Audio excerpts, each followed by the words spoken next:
রাজধানীর মতিঝিল আইডিয়াল স্কুলের সামনে রয়েছেন সহকর্মী ফজলে আদিত্য। সরাসরি যুক্ত হচ্ছেন তিনি।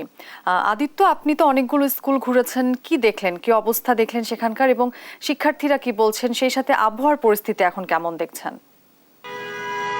আচ্ছা, যেমনটি বলছিলেন যে যে স্কুল কলেজের খোলার যে ব্যাপারটা, আমরা সকাল থেকে বেশ কয়েকটি স্কুলে ঘুরেছি এবং ভিকারুন্নেসা স্কুল এখন পর্যন্ত আমরা গিয়ে যেটা দেখেছি সেটি বন্ধ ঘোষণা করা হয়েছে এবং শিক্ষা মন্ত্রণালয় থেকে যেই ঘোষণাটি দেওয়া হয়েছিল গতকালকে, সেই ঘোষণা অনুযায়ী ঢাকাসহ 5টি জেলায় শিক্ষা প্রতিষ্ঠান কার্যক্রম বন্ধ ঘোষণা করতে বলেছেন।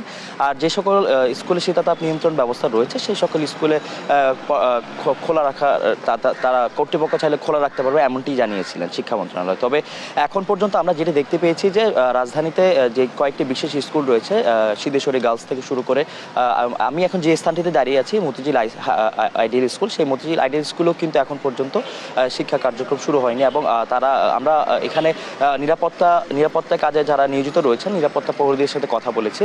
নিরাপত্তা প্রহরীরা আমাদেরকে জানিয়েছেন যে তারা যতটুকু জানেন যে আজকে শিক্ষা কার্যক্রম বন্ধ থাকবে। তবে আপনাকে আরেকটি জিনিস জানিয়ে দিতে চাই যে আজকে রাজধানীতে যেই তাপমাত্রা নির্ধারণ করা হয়েছে, সকালের যে তাপমাত্রা নির্ধারণ করা হয়েছে সেটি 29.5 ডিগ্রি সেলসিয়াস নির্ধারণ করা হয়েছে এবং যে বাতাসের যে আর্দ্রতা, সে আর্দ্রতা করা হয়েছে 88%। এবং আপনাকে আরেকটা জিনিস জানিয়ে দিতে চাই যে গতকালকে সর্বোচ্চ তাপমাত্রা ছিল ঢাকায় গতকালকে সর্বোচ্চ তাপমাত্রা ছিল 39 ডিগ্রি সেলসিয়াস। তবে এই গরম কিন্তু গরম যে অনুভূতি হচ্ছে তা বেশ চড়া বলা চলে, কেননা এখন আমরা দেখছি যে বিভিন্ন শিক্ষার্থীরা আসছেন এসে কিন্তু তারা ফেরত যাচ্ছেন, এমনটাই আমরা দেখছি।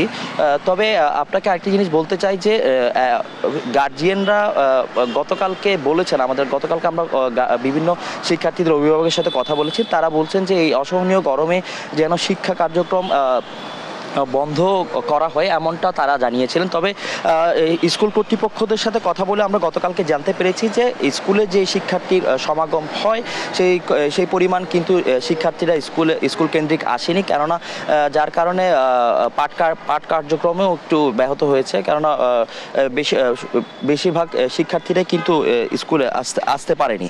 তবে আপনাকে আরেকটি জিনিস জানিয়ে দিতে চাই যে আজকে এখন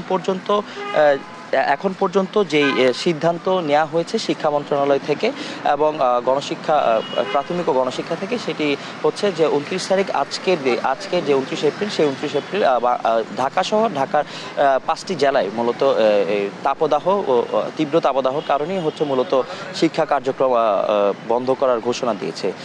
রাজধানীর মতিঝিল আইডিয়াল স্কুল থেকে এই ছিল আমার কাছে সর্বশেষ। আদিত্য, আপনাকে ধন্যবাদ। দর্শক, এই গরমের মধ্যে শিক্ষা প্রতিষ্ঠানের অবস্থা কেমন দেখছেন আমাদের সহকর্মী সেটি জানাচ্ছিলেন আমাদেরকে।